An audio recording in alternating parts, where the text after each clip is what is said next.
Perhatian, perhatian.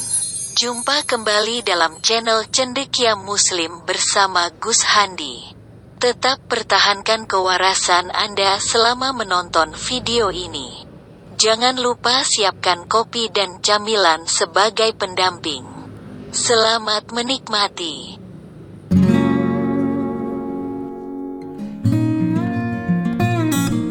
Assalamualaikum warahmatullahi wabarakatuh. Berjumpa kembali di channel Cendekia Muslim. Teman-teman sekalian, beberapa minggu ini kita dikejutkan ya, dihiburkan dengan satu berita duka tentang meninggalnya almarhum Emril Khan ya, julukannya atau yang kerap dipanggil dengan nama Emril Khan. Beliau adalah putra sulung dari Bapak Ridwan Kamil, Gubernur Jawa Barat. Dan saat ini memang karena proses pencarian itu mengalami kendala, kemudian waktunya sudah cukup lama, berminggu-minggu, akhirnya diambil sebuah kesimpulan bahwa Emril Khan Mumtaz ini sudah meninggal dunia gitu. Dan akhirnya banyak sekali empati dari berbagai kalangan, termasuk dari MUI yang kemudian menyerukan untuk melakukan salat gaib ditujukan kepada almarhum putra dari beliau, Bapak Ridwan Kamil. Jadi seluruh masyarakat Indonesia ikut bersedih. Tetapi kemarin itu kita dikejutkan ya, adanya satu postingan dari akun atas nama Kevin Wijaya yang menurutku begitu kejam, begitu jahat, memfitnah bahwa musibah yang terjadi pada putra Bapak Ridwan Kamil itu hanya settingan untuk kepentingan pemilihan presiden 2024. Ini satu postingan yang tidak manusiawi, satu tuduhan yang sangat keji. Dan kemarin kita mendapatkan pemberitaan di Oke News kalau tidak salah. Pemuda yang membuat postingan ini kemudian ditangkap karena yang bersangkutan itu ternyata dalam postingannya itu menggunakan foto orang lain, fotonya saudara Dede kalau tidak salah, namanya Dede. Jadi pemilik foto itu Dede. Jadi si Kevin Wijaya itu membuat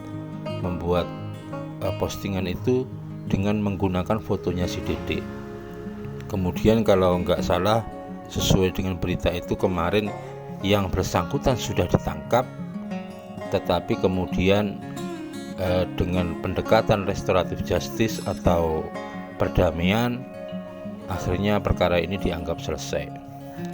Jadi memang benar pemilik akun atas nama Kevin Wijaya ini sudah ditangkap, tetapi ini bukan atas pelaporan dari Bapak Ridwan Kamil, karena aku yakin beliau tidak maulah ngurusin hal seperti ini. Ini pelaporan dari saudara Dede yang fotonya dicatut untuk kepentingan posting itu. Dan mungkin saat itu polisi itu melakukan penyelidikan terkait dengan pelanggaran pasal 27 Undang-Undang ITE tentang fitnah, atau mungkin juga relevan dengan pasal 29 tentang menggunakan dokumen elektronik orang lain, pasal 29 UU ITE. Tetapi sekali lagi itu kemudian berakhir dengan damai karena adanya restoratif justice, perdamaian antara korban yaitu saudara Dede yang fotonya digunakan untuk memposting di akun atas nama Kevin Wijaya tuduhan bahwa musibah yang menimpa almarhum putra Ridwan Kamil itu hanya sebuah settingan belaka. Teman-teman sekalian, jadi sangat mengherankan ya, di tengah musibah yang menimpa saudara kita Muslim, beliau Bapak Ridwan Kamil, tentang wafatnya atau tertimpa musibahnya anaknya ya di Swiss saat mau mencari studi lanjutan di Swiss. Memang kalau kita lihat di Indonesia ada beberapa kalangan ya, ada beberapa orang yang mensikapi musibah yang menimpa putranya Bapak Ridwan Kamil ini dengan satu cuitan, satu tanggapan yang sebenarnya itu sangat tidak etis.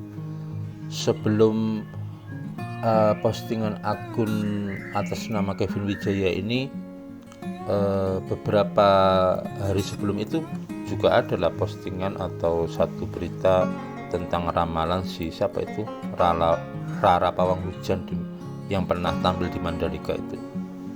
Jadi si Rara ini yang dikenal sebagai paranormal ini juga membuat satu postingan, satu ramalan bahwa putra almarhum putra dari Bapak Ridwan Kamil ini sudah meninggal dunia. Sebuah ramalan yang dilakukan ketika proses pencarian itu masih dilakukan, belum selesai begitu. Ini juga sebuah sikap yang sangat naif lah, sangat ironis.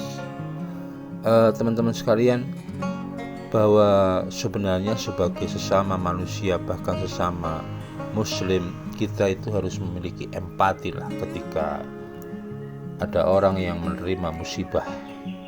Jadi kalau empati ini sangat berbeda dengan simpati. Sebenarnya hampir sama, tetapi kalau empati ini sifatnya lebih mendalam dalam hal ikut merasakan sebuah kesedihan terhadap musibah yang menimpa orang lain. Jadi ketika ada orang lain yang terkena musibah itu, sebagai orang yang waras, sebagai orang yang punya hati yang jernih itu, seharusnya kita itu berempati, bukan malah melakukan ejekan atau membuat satu cuitan, posting atau kata-kata yang justru itu bersifat mengejek, kemudian menuduh tanpa dasar. Terakhir, teman-teman sekalian, mari kita doakan almarhum Emril Khan Mumtaz ini diterima di sisi Allah Subhanahu wa Ta'ala, diampuni dosa-dosanya, diterima seluruh ibadahnya. Allahumma ighfir lahu warhamhu, senantiasa diampuni oleh Allah Subhanahu wa Ta'ala dan diberikan kasih sayang Allah Subhanahu wa Ta'ala, diberikan tempat terbaik.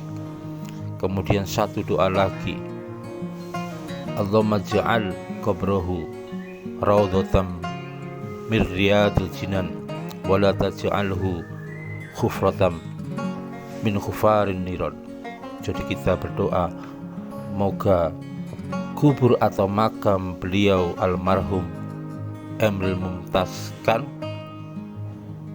dijadikan taman dari bagian taman surga, dan jangan sampai makam atau kubur beliau adalah jurang dari bagian jurang api neraka. Kemudian yang terakhir, sebagai bentuk empati kita kepada keluarga besar yang ditinggalkan oleh almarhum Emril Khan, semoga kelak bisa berkumpul di surga Aden, surga yang dijanjikan oleh Allah Subhanahu wa Ta'ala sebagai tempat berkumpul seluruh keluarga. Itu aja teman-teman. Jadi kalau ada orang yang terkena musibah, sebagai seorang muslim kita wajib mendoakan. Kalau memang untuk berdoa itu sangat berat, setidaknya jangan melakukan hujatan, jangan melakukan ejekan. Itu aja, semoga bermanfaat. Assalamualaikum warahmatullahi wabarakatuh.